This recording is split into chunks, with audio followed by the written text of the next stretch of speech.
దేశం ముందుకు పోవాలి ముందుకు పోవాలని చాలా మంది ఆరాట పడుతుంటే కొంతమంది చిల్లర బుద్ధున్నలు చేయబట్టి అది జరిగే పనేగా అదనిపిస్తుంది.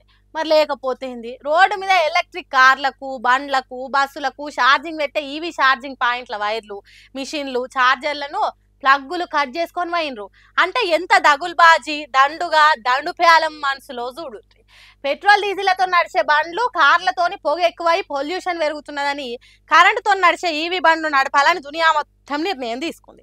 అందుకే హైదరాబాద్లో ఉన్న జిహెచ్ఎంసీ డిపార్ట్మెంట్ వాళ్ళు పట్నంలో ఛార్జింగ్ సెంటర్లను పెట్టించింది. ఇంకేమున్నది, దొంగ బడివేగాల కండ్లు ఆ ఛార్జింగ్ సెంటర్ల మీద పడ్డాయి. సిటీలో ఉన్న ఛార్జింగ్ సెంటర్లను ఇగో గిట్లా ఆగం చేసే వరకు కార్ల కరెంట్ అయిపోయిన వాళ్ళు గిట్ల తిప్పల పడ్డారు. కార్లో ఛార్జింగ్ లేదు, ఈవీ ఛార్జింగ్ పెడదామని ఛార్జింగ్ స్టేషన్కి వస్తే జిహెచ్ఎంసీ శ్రేణుత కార్బన్ ఎమిషన్ ఉంది కదా, ఏమో ఛార్జర్ కట్ చేసుకొని తీసుకుపోయారా.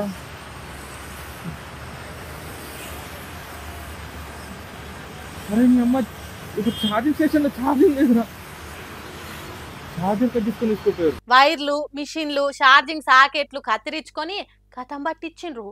ఏ పాటో వాళ్ళు కరెంట్ ఛార్జర్ల మెకానిక్ పనిచేసేటోడో అయినట్టున్నాడు కావచ్చు. మరి లేకపోతే వాటితోని ఏరేటోళ్లకు వేరే దొంగలకు ఏం పని ఉంటుంది? ఇక గిట్లా చేసినాక ఆ దేశం ముంగటికి ఎందుకో చెప్పుండ్రి, అభివృద్ధిలో అమెరికా దేశాన్ని దాటిపోతుంది, అన్ని దేశాలని తలదన్ని పోతుంది. గిసోంటి దొంగలుంటే 2-3 ఏళ్లనే అతిపెద్ద ఆర్థిక వ్యవస్థగా ఎదుగుతుంది. ఛార్జింగ్ సెంటర్లను కూడా తస్కరించుకొని పోయేటోళ్ళు దేశ పబ్లిక్ను గర్వపడేటట్టు చేస్తారు. మరి పోలీసులు ఏం చేస్తారో, ఎంత తొందరగా మహానుభావులను పట్టుకుంటారో సన్మానిస్తారో చూద్దాం. ఇప్పటిదాకా ఒక లెక్క, ఇప్పటి సంది ఇంకో లెక్క. ఒకవేళ ఎక్కువ తక్కువ నకరాలు చేసి సర్కారోళ్ళతో పెట్టుకుంటే కొరకాస్తోటి సురుకులు పెడతారు, గుర్తు పెట్టుకోండి. ఏంది పిల్ల వచ్చుడొచ్చుడుతోనే గంతగనం గుసా అవుతున్నావు అని చూస్తారా? మరి లేకపోతే ఏంది, మొన్న సిద్దిపేట కాడ కారుకు సైడ్ ఇయ్యలేదని అన్యాయంగా బస్సు డ్రైవర్ను కొట్టిండు, యాదే కదా. ఆ బడవేగానికి తగిన శిక్షణ చేసారు మన పోలీస్ అన్నలు.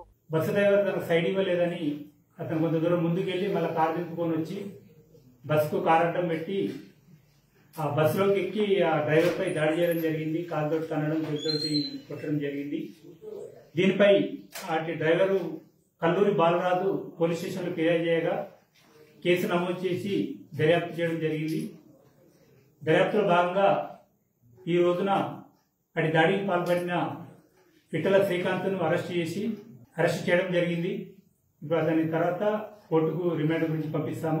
తమ్మి, నువ్వు ఎవరి మీద షేర్ చేసుకున్నావో నీకు అర్థమవుతుందా? ఇప్పుడైనా ఏ తప్పు లేకపోయినా ఉచ్చతార్థంగా ఆ గవర్నమెంట్ నౌకరీ చేస్తున్న డ్రైవర్ బాబాయ్ మీదని ఒక దిక్కు ప్యాసింజర్లు ఎంత మొత్తుకున్న ఇనకుట నువ్వు షెయ్యి చేసుకున్నావు.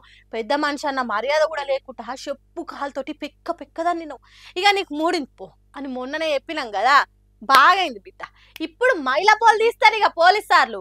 అయితే ఈ ముచ్చట పోలీసుల దాకా పోయి ఇంత పెద్దగా ఎట్లయిందంటే, ఒక ప్యాసింజర్ అక్క వీడియో తీసి పబ్లిక్ లీడ్చే వరకు అది వైరల్ అయింది. పోలీసు వాళ్ళకు కూడా ఏరింది.